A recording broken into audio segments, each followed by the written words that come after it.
टूटी चूड़ियां भाग दो। अनु के जोर जोर से रोने से राहुल की नींद खुली और वो अनु पर चिल्ला पड़ा था, क्यों सुबह सुबह नींद खराब कर रही हो, जाओ यहाँ से। अनु का सब्र अब जवाब दे गया था। उसने बिस्तर से कंबल हटाया और बोली, देख लो अपनी दरिंदगी का नतीजा। तुमने मेरे सपनों को चूर चूर कर दिया। कितनी खुश थी मैं कल तक, और आज। अनु में इतनी ताकत नहीं बची थी कि वो और बोल पाती। नीचे गिरी और बेहोश हो गई। राहुल घबरा गया और माँ को आवाज़ लगाई। माँ और पापा भागते हुए कमरे में आए। अनु वहाँ पर बेसुध पड़ी थी। उसकी साड़ी पर लगा खून को देखकर अनु की सास डर गई। ये क्या किया राहुल तूने? मैंने तुझसे कहा था कि इसको इतना टॉर्चर कर कि इसके मायके वाले दहेज का बचा हुआ पैसा जल्दी दे दे, मगर तूने तो इसको मार ही डाला। पापा ने अनु को उठाया और गाड़ी में डालकर हॉस्पिटल लेकर गए। चेकअप के बाद डॉक्टर ने बताया कि इनका 1 महीने का गर्भ था। मगर मगर क्या डॉक्टर? राहुल ने घबराते हुए पूछा।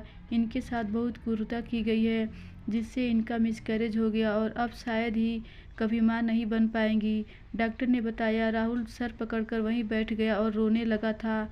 अपने बच्चों को खोने का दुख इस पत्थर दिल इंसान को आंखों से भी छलक आया था।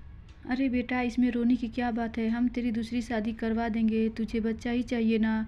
राहुल की माँ ने ऐसे कहा जैसे कुछ हुआ ही ना हो। बस करो माँ प्लीज़, बहुत हुआ। इतनी अच्छी लड़की मुझे पत्नी के रूप में मिली और मैंने उसकी कदर ही नहीं की। सब आपकी वजह से। राहुल ने इतना कहा और ज़ोर ज़ोर से रोने लगा। अनु की कुछ दिनों के बाद हॉस्पिटल से घर आ गई थी, मगर अब उसने राहुल की पहले की तरह देखभाल करना छोड़ दिया था। अब उसके दिल में ना प्यार बचा और ना ही जिम्मेदारी का एहसास। बस एक जगह बैठे बैठे कब शाम हो जाती उसे पता ही नहीं चलता। वो एक जिंदा लाश बन के रह गई थी। सास ने भी उसको कुछ कहना छोड़ दिया था।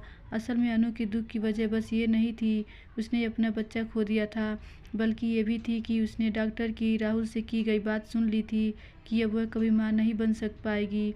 और साथ ही उसने अपनी सास की दूसरी शादी वाली बात भी सुन ली थी।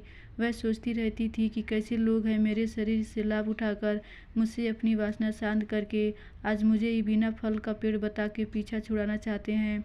उसने अस्पताल से आने के बाद अपने मायके फ़ोन करके कहा भी था कि मम्मी मुझे यहाँ से ले जाओ। अब उसका मन राहुल और उसके घर वालों से उचट गया है, मगर माँ भी क्या करती। अनु के पापा के डेथ के बाद वह खुद उसके भाई भाभी पर आश्रित थी। अनु की माँ कोई सटीक जवाब नहीं दे पाई थी। अनु समझ गई थी कि शादी के बाद लड़की का हमेशा के लिए मायके में रहना कितना कठिन है। वो और भी ज़्यादा कठिन तब हो जाता है जब मायके में भाई भाभी का राज हो।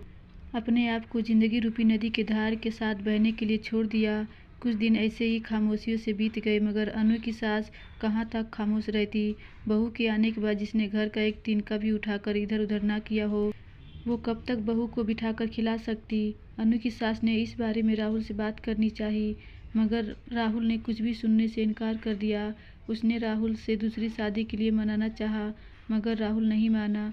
अनु की सास तंग होकर अनु की बातें सुनती, मगर अनु पर तो जैसा कोई असर ही नहीं होता, बस वो एक शून्य को ताकती रहती। धन्यवाद दोस्तों, आशा करती हूँ ये कहानी आपको ज़रूर अच्छी लगी होगी।